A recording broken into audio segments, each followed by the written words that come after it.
In 2016, an enormous leak of more than 11.5 million financial and legal records revealed a corrupt system of major tax avoidance and evasion. Over 214,000 companies were involved, spanning 35 years, exposing confidential details of the corporate elite using offshore tax havens such as the Cayman Islands, British Virgin Islands, and Bermuda. This was known as the Panama Papers. Now, it's happening again.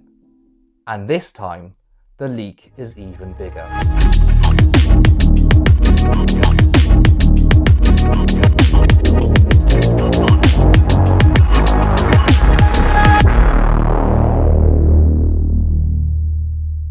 The Pandora Papers have exposed 35 current and former world leaders, including prime ministers and presidents. The document exposes a further 300 public officials across 90 countries that were also involved.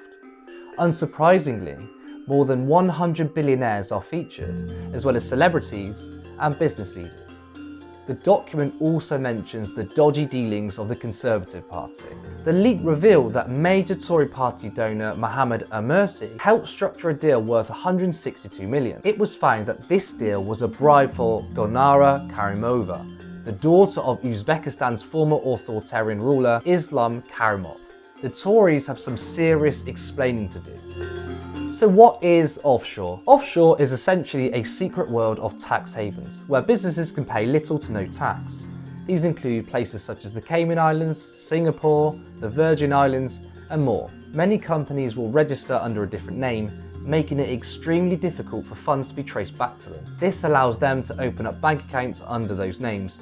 Oftentimes, companies are opened up in these places purely as a placeholder in order to buy property all around the world without the real buyer being listed. What we know is most likely a tiny crumb of what is actually going on. The Panama Papers, which was leaked from the law firm Mossack Fonseca, were only 5 years ago.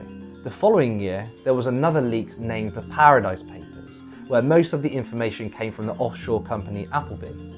Today, with the Pandora Papers, the leak reveals the expansion of offshore providers around the globe.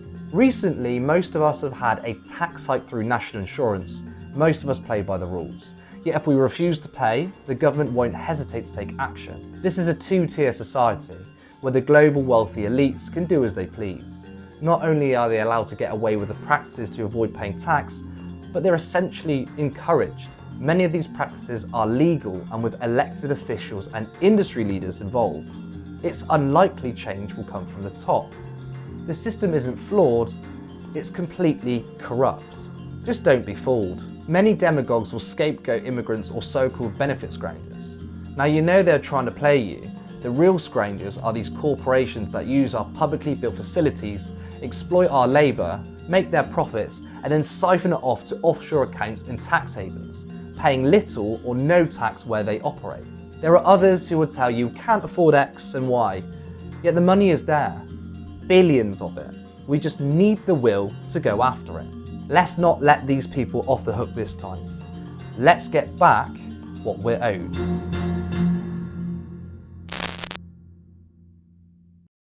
If you're enjoying the daily report and you want to support independent media, then you can help the Canary by becoming a regular subscriber for just a few pounds per month. Join us in the fight against the political and corporate elite. Take a stand against the tax dodgers, the exploiters, and those that want to divide our society. The mainstream media props up the rich and the powerful, serving their corporate interests, whereas we are powered by you.